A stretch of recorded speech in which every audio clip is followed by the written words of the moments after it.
ഇന്നത്തെ നമ്മുടെ റെസിപ്പി ഉണ്ടല്ലോ, ക്യാരറ്റ് കഴിക്കാത്ത ആരാ ഉള്ളത്, അവരെ ഇന്ന് കഴിപ്പിച്ചിട്ടേ വേറെ കാര്യമുള്ളൂ എന്ന് പറഞ്ഞിട്ടുള്ള റെസിപ്പിയാണ്. ക്യാരറ്റ് കറിയുടെ മേലെ ഇങ്ങനെ വെച്ച് കഴിയുമ്പോഴേ കുറച്ച് കഴിയുമ്പോൾ ഇങ്ങനെ ആവും. അയ്യോ, ഇതിൽ ക്യാരറ്റ് എവിടെ? മനസ്സിലായോ? ഒന്നും മനസ്സിലായില്ല അല്ലേ? അപ്പോൾ ക്യാരറ്റ് നമുക്ക് കുറച്ച് വെള്ളം ഒഴിച്ച് ആദ്യം ഇതുപോലെ ഒന്ന് അരച്ചെടുക്കുക. അതിനുശേഷം ഇതിനെ ഒന്ന് അരിച്ച് ജ്യൂസ് മാത്രമാക്കി എടുക്കുക. അതിനുശേഷം നമുക്ക് ഈ ജ്യൂസ് മാത്രമായിട്ട് എടുത്തിട്ട് ഈ ബാക്കി വരുന്ന സംഭവത്തിന് വെച്ചിട്ട് നമുക്ക് വേറെ എന്തെങ്കിലും തോരനൊക്കെ ഉണ്ടാക്കാം കേട്ടോ. ഈ ക്യാരറ്റ് കളയണ്ട, ജ്യൂസ് മാത്രം നമുക്ക് ആവശ്യമുള്ളൂ. പിന്നെ വേണ്ടത് തേങ്ങ, ചുവന്നമുളക്, മഞ്ഞൾപ്പൊടി, പിന്നെ കുറച്ച് കറിവേപ്പിലയും ചേർത്ത് ചതച്ചെടുത്ത് മാറ്റി വയ്ക്കുക. ഒരു ചട്ടി വെച്ച് ചൂടാകുമ്പോൾ അതിലേക്ക് നല്ല പച്ച വെളിച്ചെണ്ണ ഒഴിച്ചു കൊടുക്കുക. അതിനുശേഷം കുറച്ച് ജീരകം ചേർത്ത് കൊടുക്കുക. ജീരകം നന്നായിട്ട് പൊട്ടി തുടങ്ങുമ്പോൾ അതിലേക്ക് ഇനി എന്താ ചേർക്കേണ്ടതെന്നറിയോ? കുറച്ച് ചുവന്നമുളകും കുറച്ച് കറിവേപ്പിലയും ഇത്രയും ചേർത്ത് കഴിഞ്ഞാൽ പിന്നെ നമ്മുടെ പച്ചക്കായയില്ലേ, പച്ചക്കായ കട്ട് ചെയ്ത് ചേർത്ത് കൊടുക്കുക. ഈ പച്ചക്കായ ശരിക്കും അതിൻ്റെ വേണ്ട രീതിയിൽ ഉണ്ടാക്കി കഴിഞ്ഞാൽ നല്ല ടേസ്റ്റി ആട്ടോ.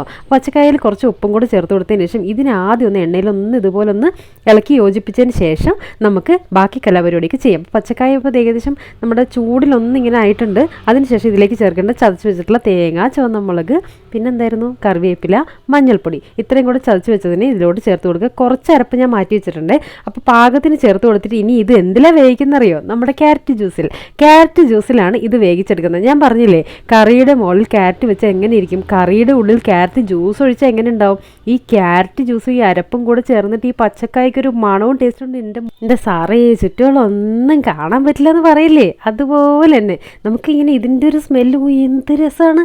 ഈ ക്യാരറ്റിൻ്റെ ആ ഒരു വാസന ഈ അരപ്പിൽ കൂടെ ചേർന്നിട്ട് കുറച്ച് അരപ്പ് ബാക്കി വെച്ചിട്ടുണ്ടായിരുന്നില്ല, അതും കൂടെ ചേർത്ത് കൊടുത്തിട്ടുണ്ട്. അതായത് ഈ കറിക്ക് എത്രത്തോളം തിക്നെസ് വേണം, ഒരുപാട് തേങ്ങയായി പോകാനും പാടില്ല, എന്നാൽ പച്ചക്കായ കാണാൻ വേണം. ആ ഒരു ടൈപ്പിൽ ഉണ്ടാക്കാൻ വേണ്ടിയിട്ടാണ് കുറച്ച് അരപ്പ് മാറ്റി വെച്ചത് കേട്ടോ. അപ്പോൾ ഇതുകൂടെ നമുക്ക് ചേർക്കാൻ വേണ്ടിയിട്ട് നമുക്ക് എന്ത് ചെയ്യാമെന്നറിയോ? ഇതിനൊന്ന് വേഗം വെക്കാം. എന്തിലാണ് വേഗുന്നത്? ക്യാരറ്റ് ജ്യൂസിൽ അരപ്പും പച്ചക്കായും കൂടെ വെന്ത് കുഴഞ്ഞത് ഈ ഒരു അടാർ ഐറ്റം വന്നിട്ടുണ്ട്. ഇത് ഒരുപാട് ഇങ്ങനെ വെള്ളം പോലെയല്ല, എന്നാൽ ഒരുപാട് തോരൻ പോലെയുമല്ല. ഇത് ഈ ഒരു കുഴഞ്ഞ പാകത്തിനാണ്. അടിപൊളി ടേസ്റ്റിൽ. ക്യാരറ്റ് കഴിക്കാത്ത ആരാ ഉള്ളത്? ഇനി ഒന്ന് കാണട്ടെ അല്ലേ?